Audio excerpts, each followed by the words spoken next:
my gosh, I love the colors. And then it does, it looks like autumn. Yeah.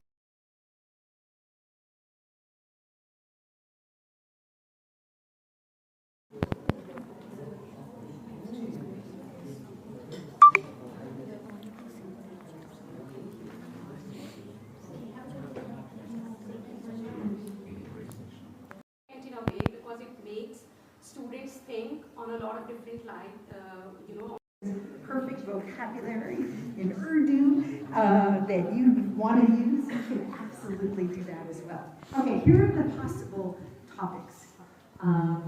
What aspects of academic writing do you most want your students to practice and master? Which of these are particularly challenging to teach or learn? That's one of them. What kinds of activities and assignments are most helpful to your students' learning? Or you could write about your own learning. If you're not teaching yet, write about your own learning. In your experience, what is the, whoops, I'm cut off a little bit. I think it's right. Accomplishments, political unrest. So we've got some topics coming up. We've got some emotions. We've got some areas of specific to teaching writing and some practices. Lots of things about feedback here. Peer review, thank you very much. I'm a huge fan, huge proponent of peer review as well. All right. Sorry, they're so tiny now, you can't see them anymore, but they're really... Mentimeter. How many of you use a Mentimeter in your teaching? Do any of you, Dr. Akifa uses the Mentimeter? Not so much in teaching, but in training. In training sessions, you use it. How do you use it?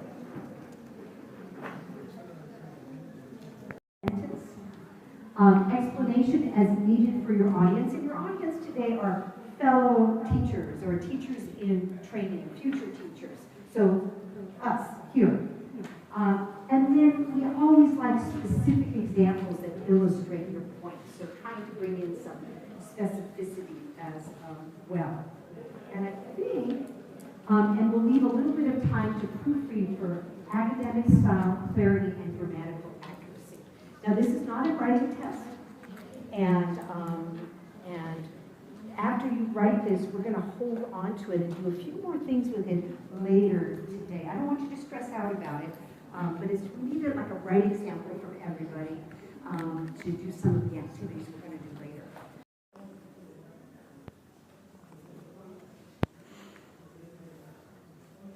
Exactly what these qualities consist of. So again, getting in there and working with different areas of writing. And I'll tell you soon what those areas are. Whoops, that's a long one. Sorry, that's a very texty slide.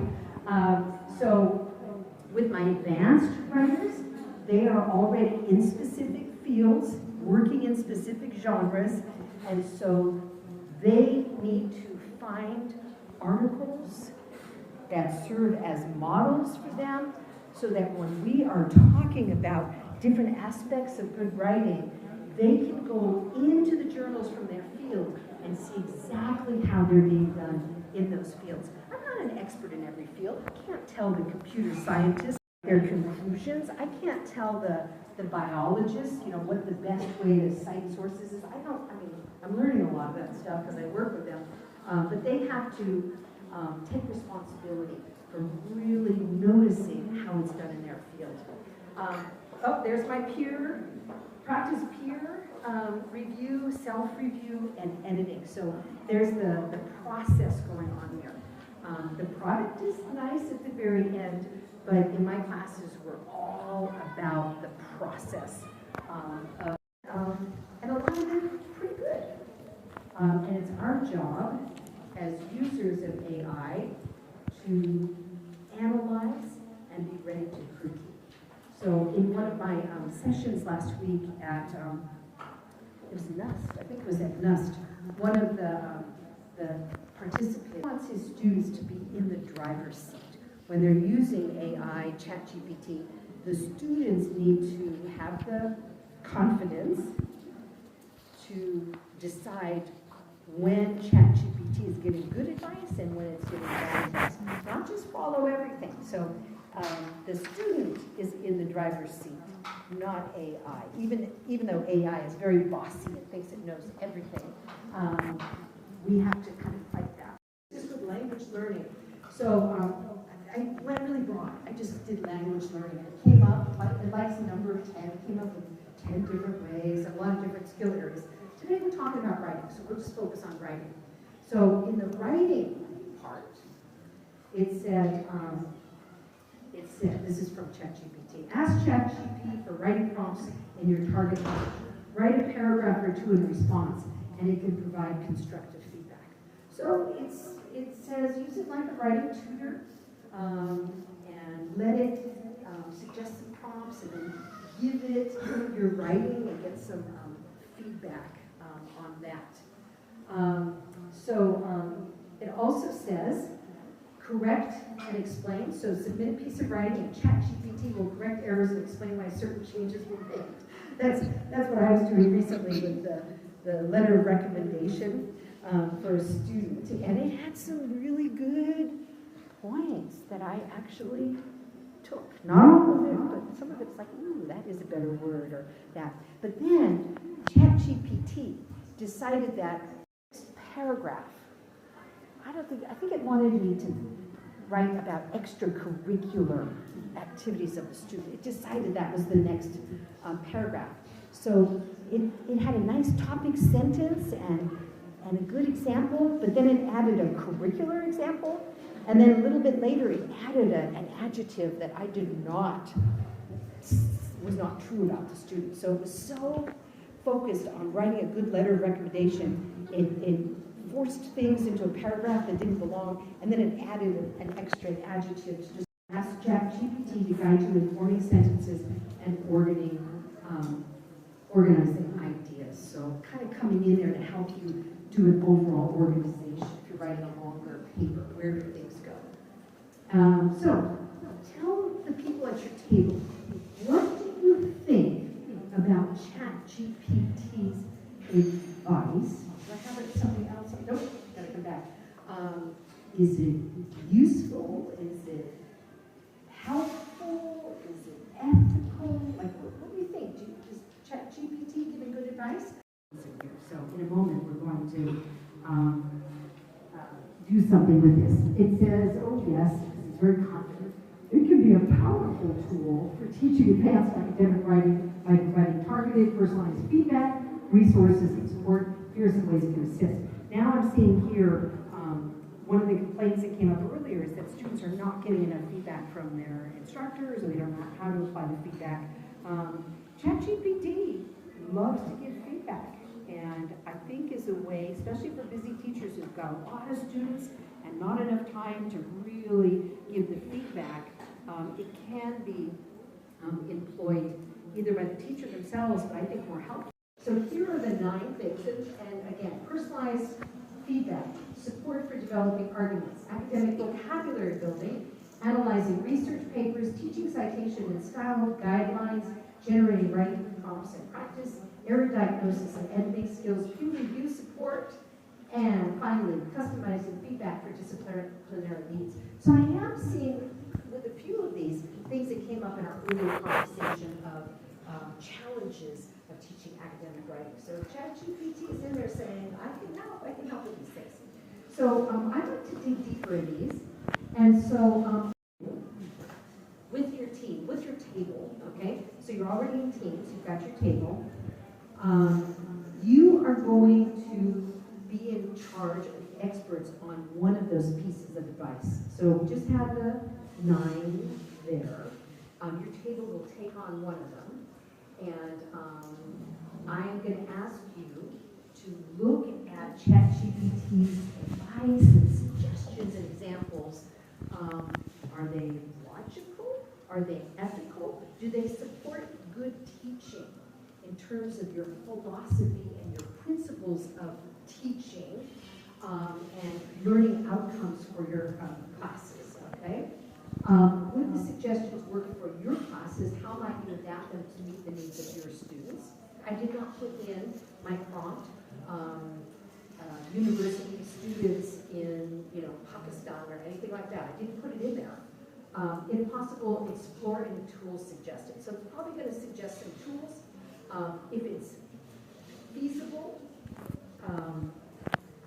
it's from these people, and it started like giving me nonsense. It's like trying to please me. But it's very interesting how you can just keep pushing and pushing it. Question for this table, maybe for the suggest ways to strengthen the logical flow between these two paragraphs. So it's just reminding us that of some more things that it can do as it's evaluating writing in there as well. Oh, by the way, at the end of our session, I'm going to give you a link, to all the slides I'm using today, plus some other resources, in addition, is important as well. And so I asked ChatGPT, what are ethical uses of ChatGPT? And it says, and this is sort of overlapping with what you're a research assistant, a study aid, and writing support. What do you think? Just take a moment, tell the people at your table, are these ethical? Some specific information, and again brainstorming, and again it would be helpful for getting or analyzing a topic from different. I think we've already been sort of talking enough about this. So, of course, I'm always asking ChatGPT, know-it-all ChatGPT. They say the key is for students to use the tool as a supplement to their learning rather than a shortcut. I heard the word shortcut come up earlier. Ensuring they remain actively engaged in their education. I know, easy to say, but again, we're here in the training pointing out, ChatGPT is not finished hallucinating. It's making up stuff, and depending on how you're prompting it. I just wanted to say, I asked create an image about language learning, for university students. And it's catchy, it's got some nice symmetry, I like the colors. And then I started looking at it like, what's that thing up in the top left corner? Is that like a plane, but with weird wings? And then I was looking at the language, like, I thought, what is Eritrea? They say, yeah, you can have your students you can have assignments with AI, but you can't make your students use it because our university does not subscribe to any because it's not confident. It can protect privacy. ChatGPT to write some good papers or reports or whatever they're doing. What if the internet is down? What if electricity is down and they're not able to do anything? That's a disaster. Plagiarism and copyright issues, of course, for our students themselves. Have they done the writing themselves?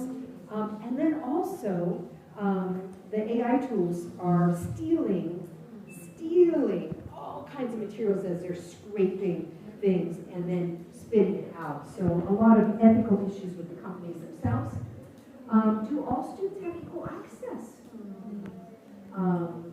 In some ways, maybe it helps students who did not have, I don't know, the finances for all kinds of extra English training. Maybe it puts them on an equal level, but maybe it doesn't. Maybe they can't afford the equipment or the subscriptions or other things go along. And then here's the privacy.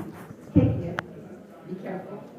And then, I didn't hear this at all today, but is a resource sucker.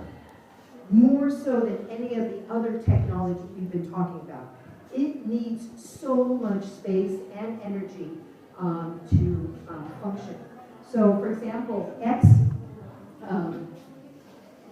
has their new AI tool, I think it's called Grok, that they're finishing developing, uses 1 million gallons of water today in their new plant. These are really, those pictures are too pretty. This is reality. This is an AI plant. Look at, these are just cars here. It's huge. And they're just machines in there doing the AI work. 1 million gallons of water a day in the state of Tennessee. And the people there are complaining about it, sucking up all the resources and not providing that many jobs. They're saying, who's working that? The team from California? What's going on there? So also just being conscious that we want to know them. Okay.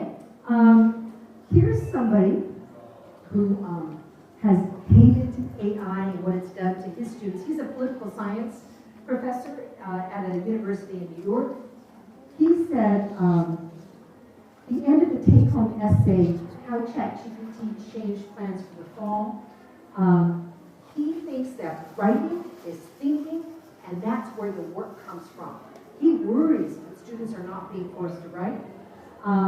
He said his students can easily recognize good and bad writing, so they can use ChatGPT to do their work for them. I don't think that's necessarily true of my. You can tell when they're using ChatGPT because they're not making really good decisions about it. He doesn't like the idea that we get a lot of advice. Well, break your assignments down into smaller pieces. Do project-based learning. Get the students doing step-by-step things in the classroom so they're not just plugging in an assignment and getting a product out. He says he doesn't like it. And this is where I disagree with him. I think it's our job to break down our assignments and really give our students an experience. He says more in-class learning. But I do that too.